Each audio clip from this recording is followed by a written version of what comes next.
How we doing, guys? Welcome to DT's Daily. Now on today's show we're going to take a look back at two games in the Premier League last night, and the last piece of news involves Arsenal.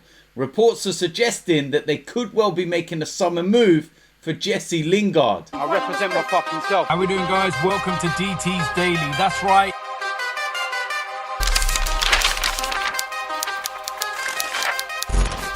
So the first place we're going to start is the Premier League. Two matches last night, and the first one we're going to start with is Brighton against Everton, and this finished 0-0.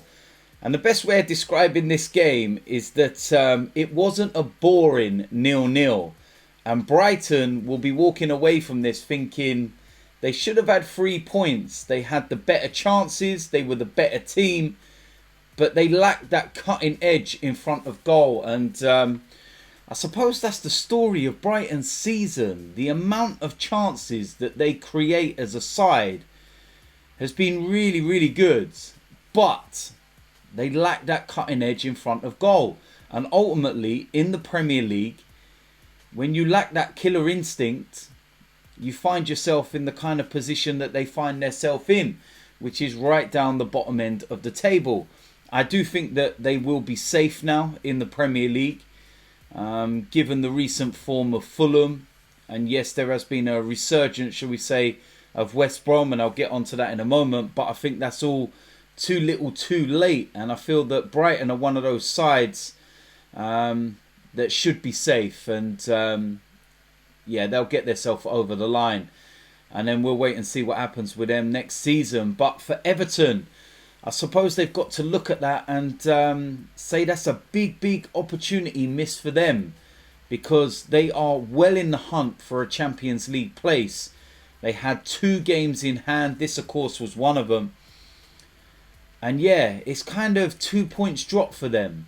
And ultimately, when you get to the end of the season, if they miss out on a Champions League place, you know, by the odd point or two, then they're going to look at games like this as being, you know, one of those where they might live to regret it. But, yeah, the points are shared, and I think that was a good game. I enjoyed watching that one, that's for sure. Next game was West Brom against Southampton. And there was a big talking point in this game. We'll get onto that. But the scoreline was 3-0 to West Brom. They cannot do it, surely. They're not going to make the ultimate great escape, the miracle beyond miracles. Like, they're still a long way away, second from bottom. But their last 2 games, they scored 5 against Chelsea and now 3 against Southampton. Now, this talking point that I was mentioning was in the opening 5 minutes. Now, West Brom scored, and it was given for offside. VAR got involved, and then we watched VAR, and it was very evident that he was actually onside. Now, you know when VAR do their checks, they have the lines. Now, there was a player just behind the West Brom player that scored, another West Brom player. Now, he's not classed as interfering or anything. He's behind. He's not going for the ball. There's no issues in that respect. The line was drawn with him, not the player that scored. VAR and the officials that control it used the wrong player. I'm not even joking. I've watched it. I've seen it. All the pundits and Jamie Carragher, etc., have all even said, what is going on? Like, somebody explain to us. You've just literally given the wrong player offside.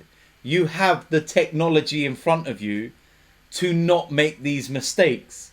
And you're making these mistakes. You are making the Premier League a joke. And I've said this so many times, the problem is not VAR. It's the people using it. They are not good enough. How many years have I been saying this? And not just me, but people up and down the country, fans from clubs all across, the country have said the officials are not good enough.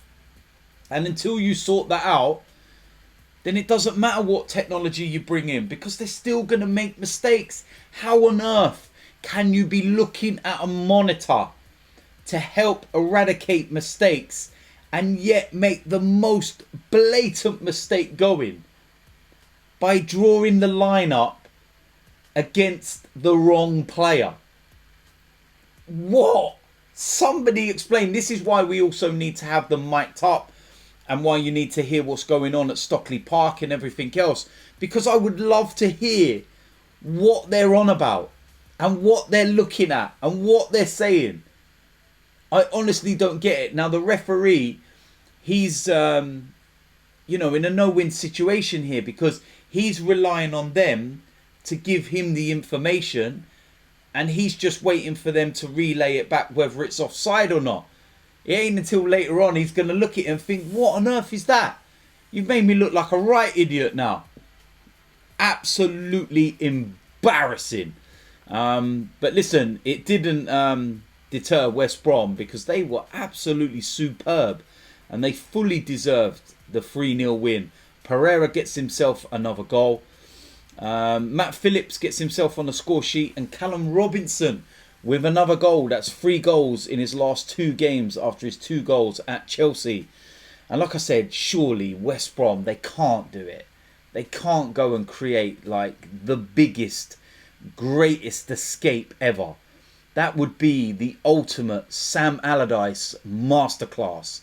But when you look at the Premier League table, and I'm going to look at the bottom end in particular, but West Brom, they sit second from bottom on 24 points. Now, Newcastle occupy that last safe place in the Premier League, fourth from bottom.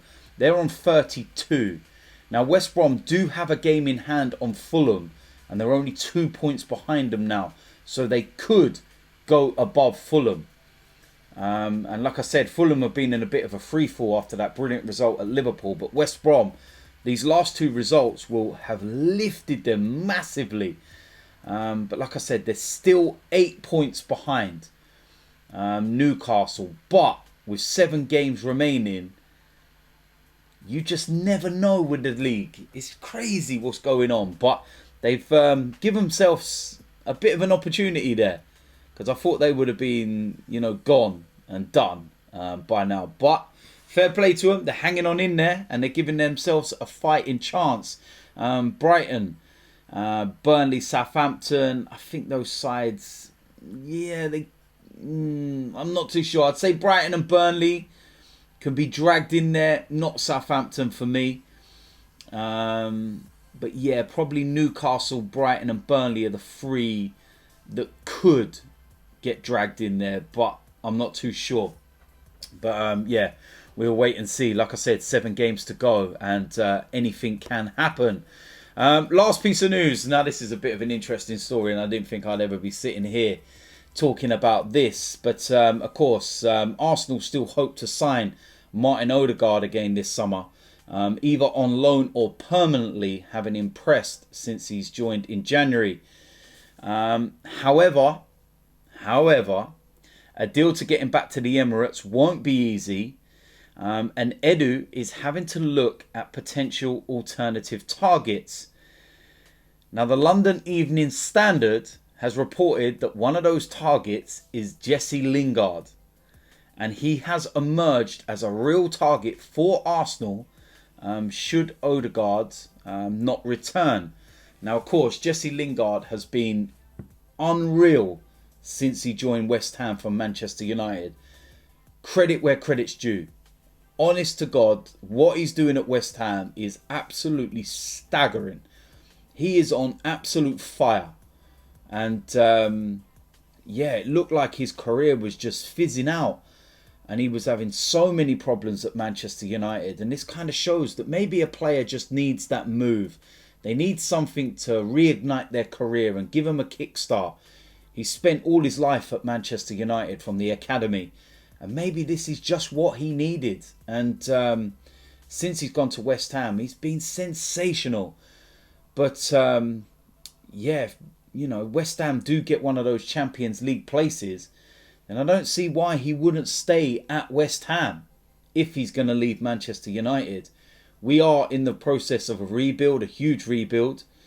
And look, let's have it right. Arsenal are a million miles the bigger club between them and West Ham. By an absolute million miles.